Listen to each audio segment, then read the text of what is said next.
जिलेबी खाए के मन करेला। का करी हमार चटहिया जलेबी बड़ी खाए के मन करेला। अच्छा चटहिया हाँ जौन गुड़हिया होले उहा का रे? और का चिन्हिया होले मेला में वे न मिलेले। अच्छा साल भर में एक बार तो मिलेला हो। मैं जानत हो देसी मेहरारू ढेर वही के जो है। हे राजा हाँ एगो बात कही। कहाँ का बात है? कह दी की नहीं कहाँ का बात है? ए हाँ आज तू कितना निक लगत मेहरारू के छुएले पर मुके करौना धैले था ना जानली ऐसा। हाँ करौना हाँ रे का हम कोई बाहर विदेश से लेके तो करौना धरत। अरे मामी तू नहीं करौना ना धरत है तब वो गाँव में किरौना हल जात हम तू हमके खबर पता। हाँ करौना किरौना ना होला। हाँ करोना कोरोना। हाँ जानो किरौना का इनको तो छोड़ा भूला मत।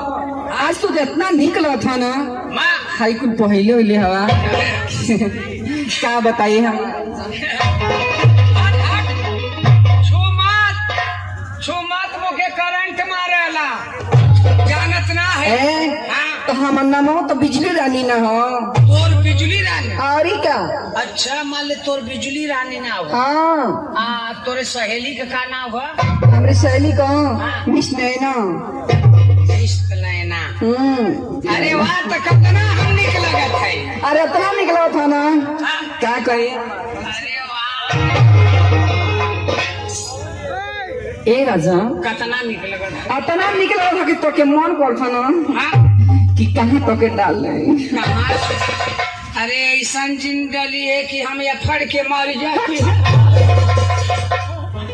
ना हो। जान था तो के कहाँ डालो? अपने आँखिया में।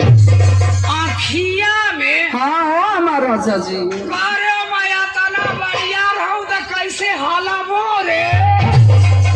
कैसे हालाबो रे? तो कथी मैं अपने आँखिया में डालबो कैसे डाले लेबू? जाने तो कैसे डालो? तो के क्या करम ना कि बाती नहीं रहते रे पूर के। अच्छा रुई का? हाँ पूर देवी। हाँ हो अच्छा रुई के बाती बना के एगो कुहारे घर से इतना बड़ी की दिए नहीं ले। अच्छा दिया वहाँ छोटा की अरे हाँ वही में ना थोड़ा सा घी डाल दे। घी हाँ डाल देवी और क्या? तो फिर क्या करबी? वही में ना बतिया डाल के मचीसा से धरा दे। तो मैं जरा लगबो आ तो के ना वही पे उल्टा है तेरे लटका दे मुड़िया बगल और का बड़ा ऊपर। ठीक है मुड़िया बगल आ तू ना वही पर चू चू चू चू को के जोरे एकदम चरचरा एकदम जोर के करी खादम करिया ये उन्हें करिया हो जाएगा। अरे बाप जैसे मान ले कि रुई के माले तेल में बोर देली जरेबी तो चरचरा आला। वही तक मुके चर चर चर चर। हाँ जब तार पसीना वाले तो अच्छा से रहियो करे। अरे बाप फिर क्या करेगी? जब तू जोर की ना एकदम करिखा हो जे बार आखी नहीं हो कोई ना नहीं हो। अच्छा तो क्या करम ना कि कहते हैं कि डिबिया में बंद कर दे। डिबिया में? हाँ मुके बंद कर दे। हाँ करे जब बंद करबी तो मैं कैसे लेबू रे? जैसे ससुइया कैसे लेबू? कैसे बोला? नहीं जैसे ससुइया कैसे लेबू? कभी कभी डिबिया की ना थोड़ी सा खोल दे। अच्छा तनी सा खोल। हाँ तब तो मैं ले ही लेबू। क्या ले लेबा? वह ससुइया। अच्छा ही बात है। लेकिन जान था राजा जब नहा धो के सोरहो श्रृंगार करो अपन पूरा मेकअप लगाई तो जान तारा ना क्या कर खाली कुत्ता बनती। हाँ क्या करबी तब?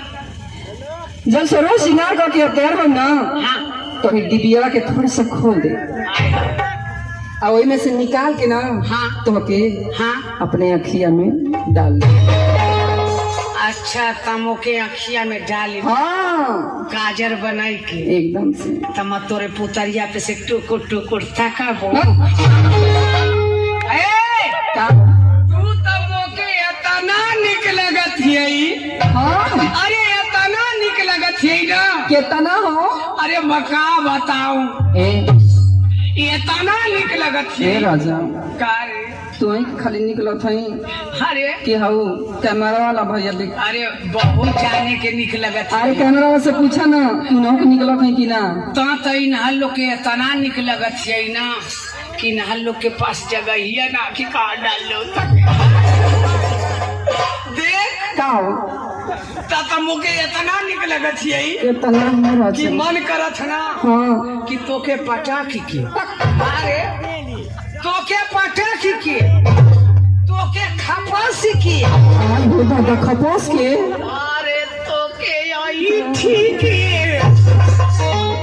तोके पाई ठीक अरे बाप रे बाप तोके लीडोरी के हम के हाँ तोके बाटोरी अरे के बाप रे बाप तो इतना निक लगत है आना तोके गोलियाई के अच्छा आ एक कदम से गोली नहीं बनाई के हाँ एकदम एते मुटका बनाई के अच्छा हे तरे घुमाई के क्या करबा मन करत है ई में डाली हे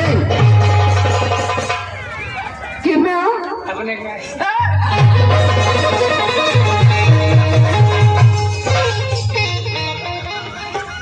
का बात है ना ना हम एक प्यार ना करो गत है अपने गाँवा में अच्छा मान ले गोली बनाई के हाँ एकदम एटे मुटका गोल गोल बनाई के अच्छा अपने गाँवा में खेल के घुचिया में डाल दे अच्छा ही बात है का बात हो समझ लिखा